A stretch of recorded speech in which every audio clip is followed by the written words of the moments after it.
Welcome to Nothing But Fun. I'm Emily Trotter.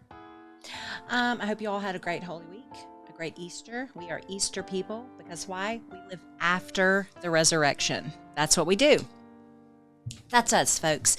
So I hope it was great. I hope you enjoyed Destroying the Drapery that I did, a little throwback last week, just because it was, I listened to it again and I was like, you know what? I really like this. I want people to hear it again.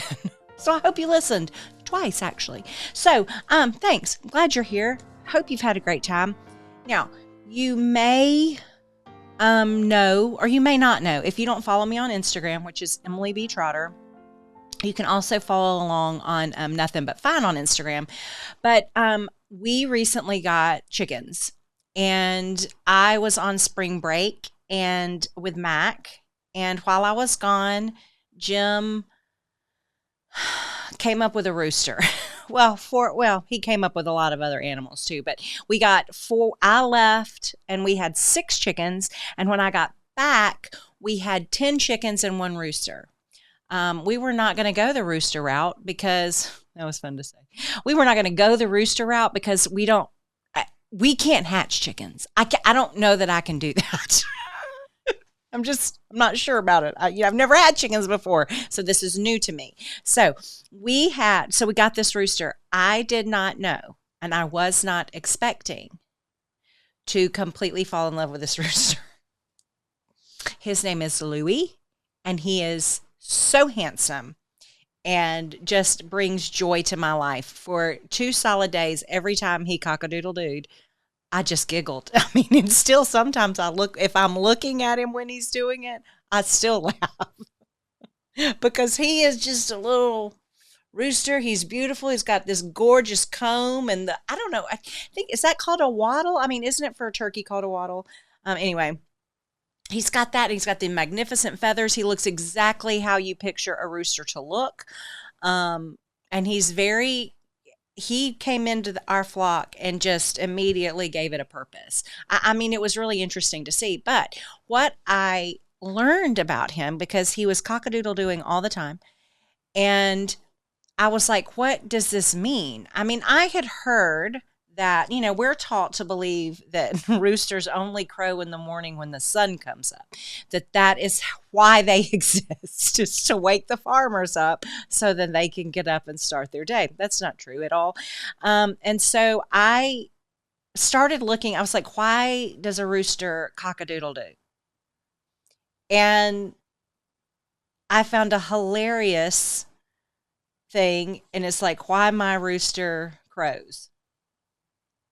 This man had written this. I think it was just a blog post. I wish I still had it, and I may, but it's hilarious. He was like, he lists 11 reasons, and it's basically like because of everything. It doesn't mean anything necessarily specific. And I know at this point you're going, Emily, what does this have to do with anything? Why are you telling us this story? I want to tell you this story because honestly, I was sitting there because I like to sit and watch them, especially in the morning with a cup of coffee, and in the afternoons as the sun's going down. It is just delightful to sit back, and I bring them some kitchen scraps, or turns out they really love beef tallow. I read it on the internet. I didn't know if it was true. They love it, and it's a good source of fat for them. And so I'll bring him a little treat in the afternoons and sprinkle some grubs. Yes, I hold the dead mealworms. I surprise myself. No one is more surprised than me. But listen, I was sitting there, and Louie is just cock-a-doodle-doing. I mean, just every 2 or 3 minutes. And he is saying something. And he's clucking, and the chickens are answering him and clucking, and they're scratching around and pecking at things, and he's sauntering around, and then he puffs up his chest and he crows.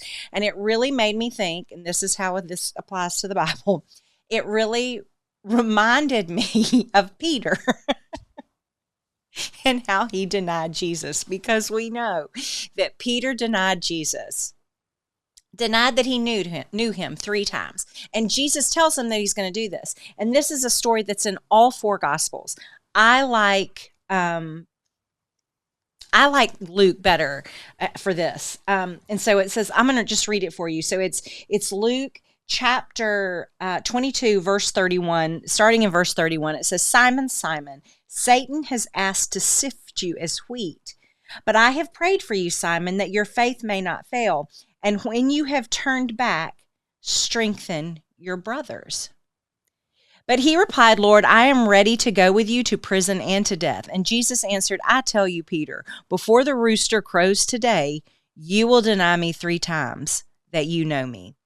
Then Jesus asked them, when I sent you without purse, bag, or sandals, and did you lack anything? Nothing, he said. He said to them, but now if you have a purse, take it, and also a bag. And if you don't have a sword, sell your cloak and buy one. It is written. And he was numbered with the transgressors, and I tell you that this must be fulfilled in me. Yes, what is written about me is reaching its fulfillment. This was right before he was betrayed. This is after the Last Supper. It was right before he was betrayed in the garden, and right before he prayed in the garden, where he, was praying so fervently that it was like he was sweating blood. Okay. And this story, so as I was thinking about it, and I looked it up in all of the Gospels. That word left me.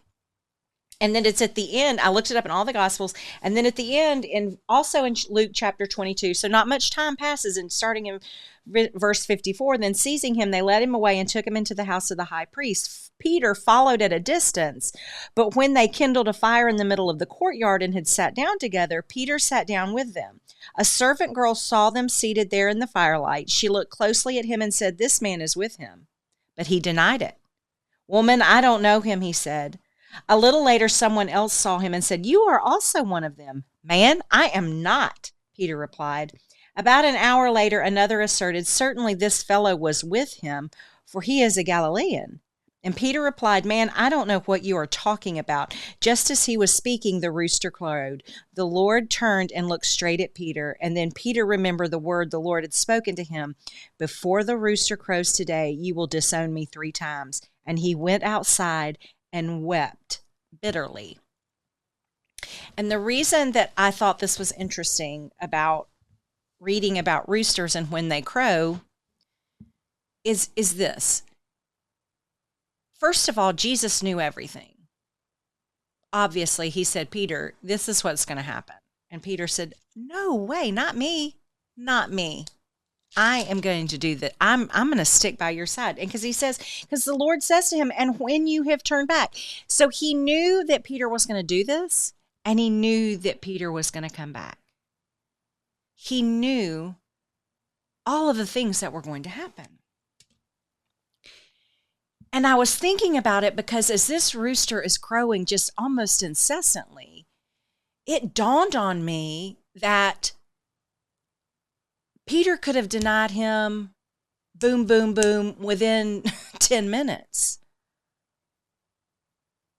It wasn't like he had necessarily all this time.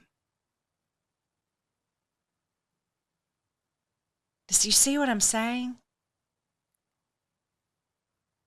It wasn't a set thing like God was like, Jesus says to him, hey, before the rooster crows, it wasn't like he was like, okay, well, it's 8:00 now. You've got until first light when the rooster's going to crow and wake up everyone here. That gives you several hours for this to happen. That rooster could have crowed in the next 10 minutes. It's not like it was a long thing that was coming. It was imminent. It's not like Peter had time to see what had happened to Jesus and to say, ooh, gosh, I don't know. It was immediate. His denying of Jesus was immediate. But the best thing about this story to me, it says, and when you have turned back, strengthen your brothers. And then it says, when he's done it, he went outside and wept bitterly. when he remembered what Jesus had said to him and how Jesus was right, he wept. This was not a lot of time that had passed. And it could have even have been quicker. You see what I'm saying?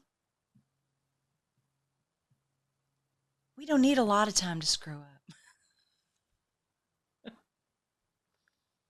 We don't need a lot of time.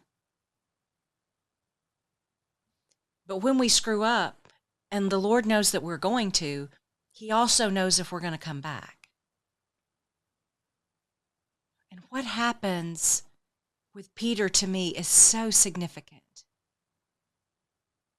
He says, and when you come back, you're going to strengthen your brothers.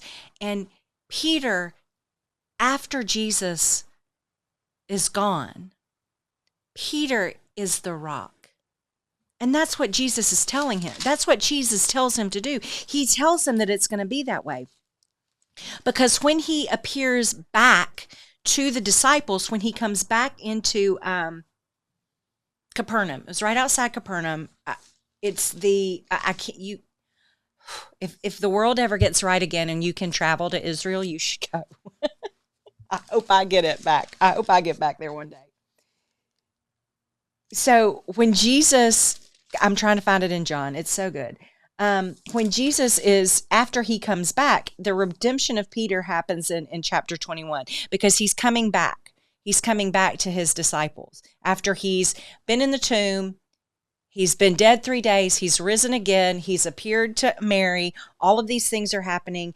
And Jesus, in John chapter 21, afterward, Jesus appeared again to his disciples by the Sea of Tiberias. It happened this way. Simon Peter, blah, blah, blah, all the other ones.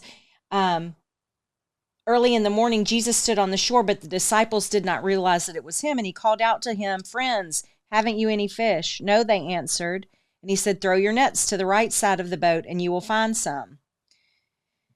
And then the disciple whom Jesus loved said to Peter, is it the Lord? And as soon as Simon Peter heard him say, it is the Lord, he wrapped his outer garment around him, for he had taken it off, and jumped into the water. The other disciples followed in the boat, towing the net full of fish, for they were not far from shore, about 100 yards. And when they landed, they saw a fire of burning coals there with fish on it and some bread. And Jesus said to them, bring some of the fish you have just caught.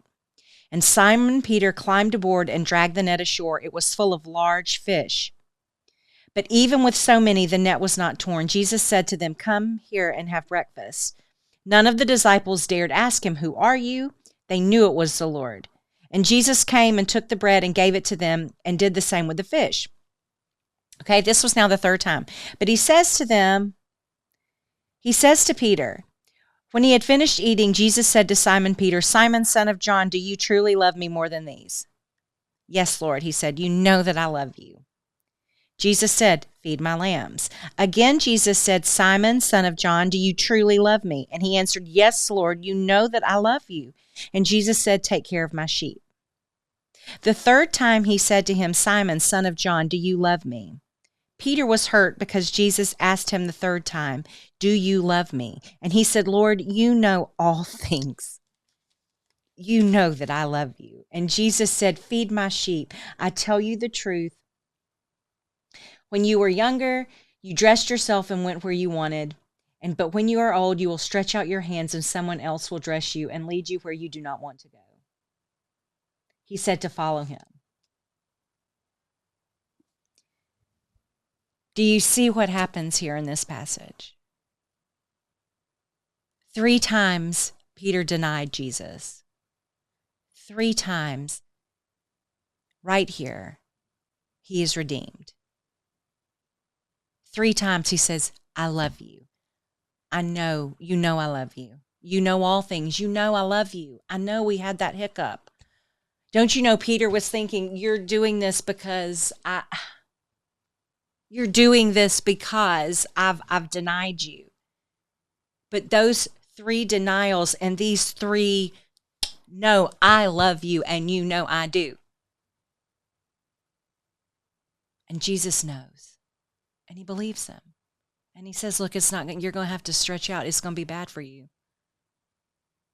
But because of what he knew about Peter, and because he had already seen, and because Peter already knew, he had already had a test where he had failed.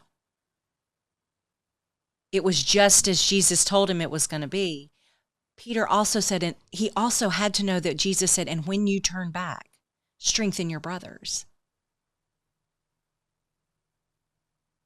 He is the rock on which the church is built. Peter knew that he was going to fail. But he also knew, because Jesus told him, that he was going to turn back. And that he was going to have a job to do. It doesn't take us long to screw up. And Jesus knows that we will. They know, the Trinity knows that we are going to screw up. And it doesn't make them love us any less. So every time I hear my little rooster crow, I think about Peter. And I think about how he was redeemed, even though he screwed up at a pretty important time. It can all be redeemed. Stay strong. Strengthen your brothers. Because clearly Jesus loves you.